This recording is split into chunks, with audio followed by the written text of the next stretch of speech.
C'était un dimanche et le soleil brillait haut dans le ciel. Haut et fort, vraiment fort. Si fort que les habitants d'Eldia, comme d'un commun accord, levèrent les yeux au ciel, pour les détourner aussitôt, parce que le soleil brillait si fort qu'il était impossible d'y poser le regard. On commença à s'interroger.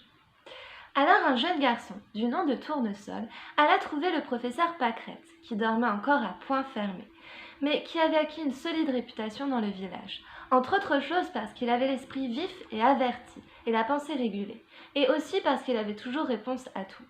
« Professeur, professeur !» cria Tournesol de toutes ses forces. « Réveillez-vous, professeur, il faut se réveiller !» Le professeur Pâquerette, étourdi et malmené, ouvrit les yeux, se leva d'un bond et chaussa ses lunettes. Tournesol lui exposa le fait, sans cacher ni son trouble ni son émotion. « Il faut que vous voyiez ça de vous-même !» cria le petit homme pour conclure. Le professeur grommela un rien, puis se dirigea vers une petite pièce, un peu sombre mais ordonnée, pour y saisir une boîte en fer un brin rouillé, ornée de motifs bleus et dorés, laquelle contenait en tout et pour tout une autre paire de lunettes, des lunettes de soleil. « Allons voir ça de plus près. » Le professeur avait fière allure avec ses lunettes au vert teinté, même s'il restait un peu maussade, accusant tout juste le coup de ce réveil impromptu et par trop brutal. Tournesol courait. Le professeur, à peine sorti, s'arrêta tout net, et lentement, avec force de précaution, il leva la tête, pour les détourner aussitôt, et s'écrier, à son tour les yeux encore tout éblouis. « Oh, que la lumière est intense! C'est à peine si j'y vois clair !» « Vous voyez !» criait Tournesol, enthousiaste maintenant. Intrigué par le phénomène, le professeur décida d'alerter son ami et collègue, le professeur nous-mêmes. Ce dernier aussi avait bonne réputation, peut-être meilleure encore, parce qu'il avait l'art du discernement et de la pénétration. Lui aussi était encore tout endormi quand le professeur et Tournesol vinrent le tirer du sommeil, avec grand bruit et non sans peine. Il s'éveilla péniblement et les rejoint bientôt pour déclarer aussitôt. « Des lunettes de soleil ? Une coquetterie, voyons. Je m'en passerai volontiers. » Ce qu'il fit sans doute aucun. Et Tournesol de rire et de courir vers la place du marché. « Voyez-vous ça ?» s'exclama le professeur, dont les yeux brillaient tout à coup. Le professeur Pâquerette l'interrogea curieux. « Y voyez-vous quelque chose, vous ?» Alors le professeur Noumen, à nouveau, releva la tête pour plisser des yeux. « Eh non, je n'y vois rien, justement. C'est prodigieux !» Alors on fit venir le professeur Désastre, parce que ce dernier avait passé un temps fou à contempler les étoiles briller dans le clair-obscur, et en avait acquis de fermes résolutions. Son intuition acheva de l'instruire. « Mais ce n'est pas croyable !» s'exclama-t-il à son tour, ayant observé le ciel, les yeux encore tout empreints de lumière. On s'interrogea, pour l'interroger lui, et Tournesol sautillait çà et là en riant aux éclats. « Mais, ajouta le professeur Désastre, mais je ne vois que le ciel, pardi, et le soleil, parbleu, comme le ciel est bleu. Mais où sont les nuages ?» Et tout à coup, un silence majestueux. Tournesol arrêta sa course folle, il préférait se taire lui aussi.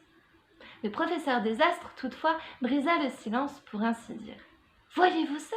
Comme le soleil brille, comme il luit, je n'en crois pas mes yeux. » Et d'ajouter d'une voix pleine. « Pas un nuage, pas un seul petit nuage. Diantre, ce que le ciel est bleu !» C'est alors qu'on entendit une petite voix adorable chuchoter tout bas. « C'est parce que je les ai mangés. » Et de nouveau, le silence. Le professeur Pâquerette se retourne, suivi du professeur nous-mêmes et du Désastre pour finir. Tournesol reste tranquille. La petite voix reprend.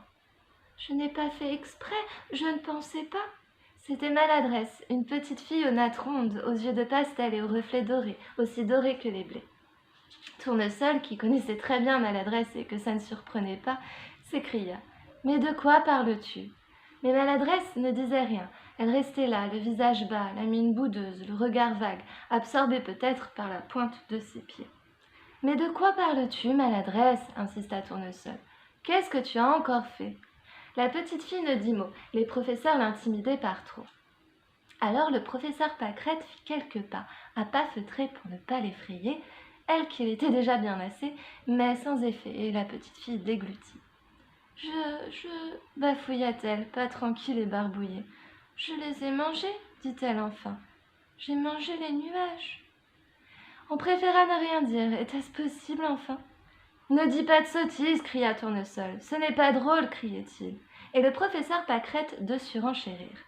Tournesol a raison, petite fille, ce n'est pas beau de dire des mensonges. Mais je ne mens pas, répondit Maladresse, les yeux embués de larmes, avant d'éclater en sanglots, des sanglots de petite fille. Le professeur Pâquerette a horreur des sanglots de petite fille. Comme il a bon cœur, ses sanglots le brisent. Il se baisse pour essuyer ses larmes, lui sourire amical et lui dire que ce n'est pas bien grave, qu'il ne faut pas se mettre dans des états pareils, que tout finira bien par s'arranger. Mais il se trouvait que la petite fille disait vrai. Bien sûr, en ces temps de tumulte, personne ne voulait y croire, mais il fut décidé que la petite fille était trop honnête pour ne pas dire la vérité, et aussi parce qu'elle sanglotait sans mesure. Son chagrin eut raison des plus sceptiques, lesquels finirent par l'interpréter comme la preuve éloquente de son forfait, et on finit par y croire.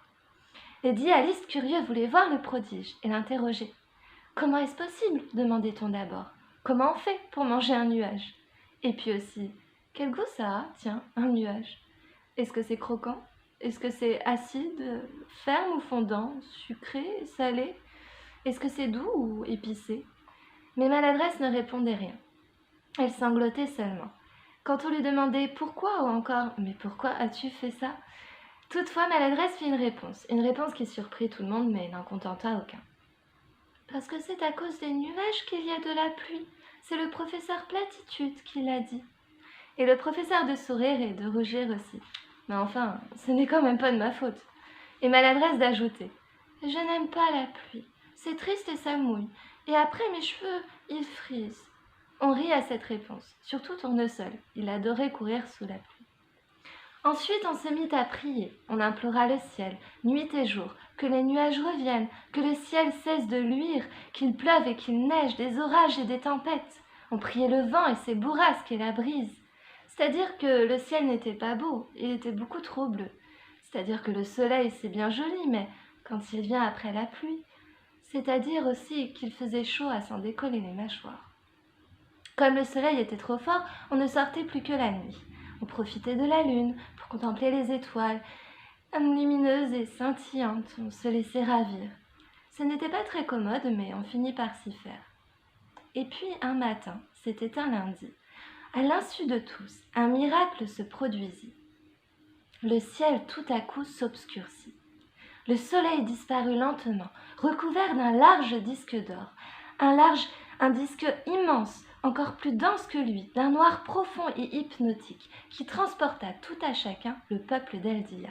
« Une éclipse !» s'écria le professeur Désastre, qui n'en croyait toujours pas ses yeux. « C'est une éclipse !» qu'il criait à qui voulait l'entendre, comme s'il avait décrété solennellement l'état d'urgence.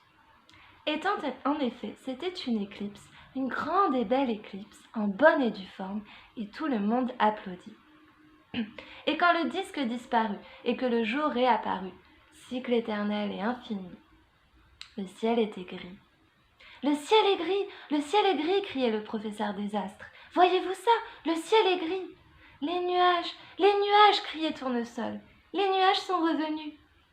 Comme par enchantement, Tournesol avait vu juste. Les nuages planaient haut dans le ciel, et le soleil s'était tu, brillant d'un éclat aussi léger qu'une plume, tandis que les nuages se gonflaient encore et encore, pour laisser éclater sobrement et laisser s'échapper quelques gouttes de pluie. Et la pluie tomba du ciel. « Il pleut !» criait Tournesol, épuisé et haletant, parce qu'il courait à toute allure. « Il pleut !» répétait Maladresse, que la joie égrenait soudain. Et la vie reprit son cours. Parfois, quelques-uns regrettaient le bleu du ciel, sa lumière incorruptible, son éclat et son règne, pour se raviser aussitôt, et regarder les nuages se gonfler encore et encore, pour éclater et laisser s'échapper quelques gouttes de pluie. Et Maladresse de courir sous les gouttes de pluie, les cheveux au vent, frisottant, et de répondre enfin à Tournesol qui insistait depuis lors, infatigable curieux. « Les nuages ?» ?»« Oui, les nuages, » martelait Tournesol. « Les nuages, » murmura Maladresse, « ils ont le goût du ciel. » Et Tournesol de courir à tout rompre. Un instant il s'arrête, se retourne, et dans un large sourire chuchote. « Et le soleil, à ton avis, quel goût il a, le soleil ? Maladresse rit, et puis chuchote, elle aussi. À mon avis, elle rit encore. À mon avis, le soleil, il a le goût de la pluie.